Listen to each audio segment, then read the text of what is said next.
ఈరోజు తెలంగాణ ప్రభుత్వం భూములకు సంబంధించినటువంటి ధరణి చట్టం ద్వారా ప్రజలు ఇబ్బంది ఎదుర్కొంటున్నారు.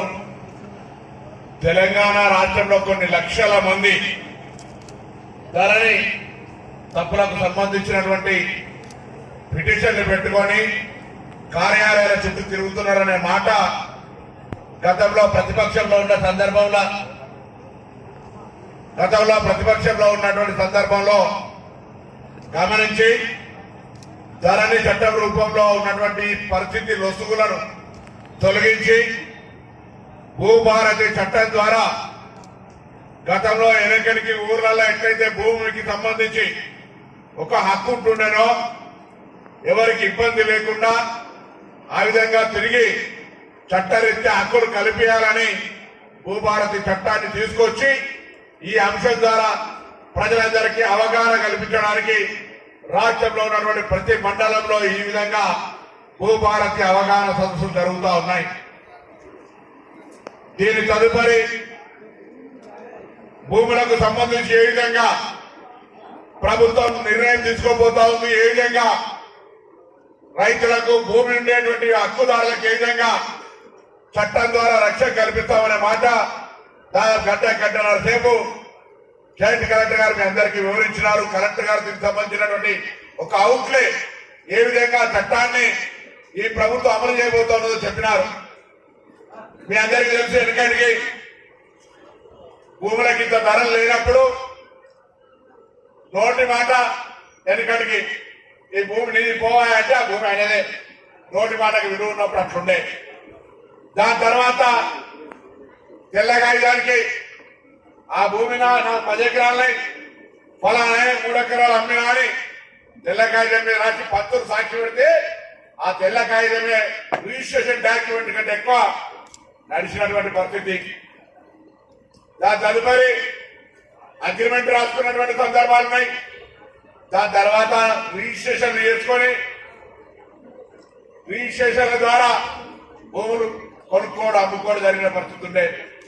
కానీ ఇప్పుడు భూముల ధరలు పెరిగిన తర్వాత భూమి ఒక్కొక్క భూమి ఇద్దరికి రిజిస్ట్రేషన్ చేయడము, రిజిస్ట్రేషన్ చేసిన చేయలేదనుడు, లేదా భూమి అనేక రకాలుగా పంచాయతీలో వండదీయాల భూమి అలా మరీ 2014 తర్వాత అసలు వాస్తవంగా ఒక గ్రామం ఉంటే ఆ గ్రామంలో ఫలానా భూమి ఎంత, ఫలానా భూమి ఎక్కడుంది, ఆ భూమి హద్దులేంది, ఆయన పక్క రైతు ఎవరు, కుడి రైతు ఎవరు అనేటువంటి మాట అవగాహన తెలిసిన ఊర్లే పెద్ద మనుషులంతా ఎక్కడ కూడా పొరపాట్లు జరగకుండా చూసేటువంటి పరిస్థితి ఉండే. గ్రామాల వారిగిన రెవెన్యూ రికార్డులు ఉంటే గ్రామాల వారిగిన రెవెన్యూ రికార్డులను అక్కడ ఉండబడేటువంటి ఆ గ్రామ రెవెన్యూ అధికారి దగ్గర ఎవరి భూమి ఎటుపోతుంది అని, ఎవరు కొనుక్కుంటారు, ఎవరు సాధారణమైనవా, ఎవరు ఏం చేయాలనేటువంటి అన్ని అవగాహన ఉంటుండే. మండలాలు వచ్చినాక మండలాలకి వెళ్తే మండలాల నుంచి జిల్లాలకు వెళ్ళిపోయినాయి. గ్రామాల్లో ఎవరి భూమి ఎక్కడ రెవెన్యూ రికార్డులు లేకుండా అయిపోయింది.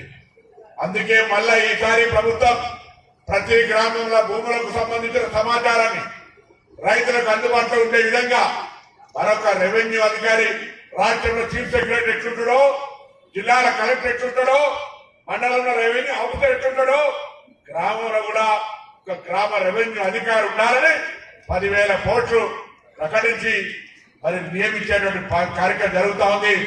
మొత్తంగా భూములకు సంబంధించిన పంచాయతీలు కావద్దనే ఆలోచనతో ఈ కార్యక్రమం తీసుకుంటా ఉన్నాం.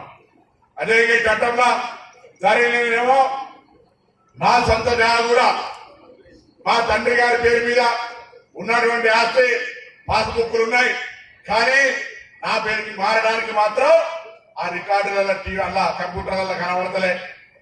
మళ్ళా దాని మీద అప్లికేషన్ చేసుకొని గల్లీ నుంచి హైదరాబాద్ దాకా తిరిగి యాత్రకు వచ్చి మీ దగ్గర ఇక్కడ ఈ ఊర్లోనే మేము అప్పుడు 2000 నేను అనుకుంటా 2021 ఎప్పుడో ఒకసారి ఈ ఊరికి వచ్చినాం. ఇక్కడ వాళ్ళింటిగా ఊరేళ్ళకి వచ్చినాం. 2 మంది తాగుతారు భార్య చనిపోయింది. ఊరేళ్ళ బాలరెడ్డి గారింటికి ఇవాళ పరిష్కారం కాలేదట. నేను ఈ విషయంలో ఇస్తా ఉన్నా.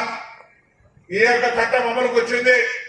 రేపొద్దున అందరికి కూడా గ్రామాల్లో రెవెన్యూ పరమైనటువంటి సమస్యలు, నా భూమి ఆయన యాక్టివేట్ చేస్తున్నాడు, నా భూమి ఆయన అమ్మిండు అమ్మలేదంటుండు, ఈ పంచాయతీలు లేకుండా హత్తులతో సహా అన్ని రకాల ఓ వ్యవస్థకు ఒక పద్ధతి. భూమి అంటే ఒక గౌరవం, అలా నాయనకు భూమి ఏంటంటే ఒక ఆత్మ గౌరవం, మనకు భూమి ఉన్నదంటే మనకు ఒక ధైర్యం. అటువంటి భూమికి సంబంధించి హక్కులు ఉదార్ పేరు మీద నెంబర్ ఇచ్చి మీకు సర్వంగా ఉండే విధంగా, సమస్యలు రాకుండా ఉండే విధంగా, సమస్యలు పరిష్కరించి ఎవడో ఎత్తుకపోయి ఆ పేపర్ ను కంప్యూటర్లో ట్యాంపరింగ్ చేసుకునే అవకాశం లేకుండా అన్ని రకాల చర్యలు తీసుకొని ఇవంతా పకడ్బందీ చేయడానికి ఏడాది పట్టింది. అనేక మంది సలహాలు సూచనలు ఇప్పుడు కూడా ఇందుకు సంబంధించి చేసే కార్యక్రమంలో ఊర్లల్లా చదువుకున్నా చదువుకోకున్నా భూముల గురించి తెలిసిన చాలా మంది ఉంటారు. చాలా మంది భూముల గురించి అవగాహన కలిగిన ఉంటారు. ఎట్లట్ల భూములు ఏ ప్రభుత్వం భూములకు ఎట్లట్ల రికార్డు కలిగించింది, నిజాం ప్రభుత్వం నుంచి ఏముంటే నిజాం ప్రభుత్వం నుంచి ఏడాదిదాకా భూ చట్టాలు ఏమొచ్చినాయనేటువంటి అన్ని వివరాలు ఉన్నాయి. కానీ అన్నిట్లలో దరిద్రపు మాట ధరణి. ఎవ్వరు ఇంతమంది చెప్పినట్టుగా ఫలానా ఆయన పెద్ద మనిషి దగ్గర 500 ఎకరాలు ఉందంటే 500 ఎకరాలు కనబడకుండా కంప్యూటర్లో దాచిపెట్టుకోగలిగారు. ఇప్పుడు అట్లా ఉండదుగా, అన్ని తెలుస్తాయి. ఎవరి భూములు ఎవరు మోసం చేయడానికి వీల్లేదు. మోసాలకు అతీతంగా ఉండేదే భూ భారతి. పరంపోగు పట్టణంలో చేసుకోవడానికి అట్లా జరగదు. ఇంతకు ముందు మొత్తం పరంపోగులు మాయమైనవి. నేను మీ ద్వారా జిల్లా కలెక్టర్ గారిని కోరుతా ఉన్నా, పరంపోగు గారి ప్రభుత్వ భూములు ఎక్కడున్నా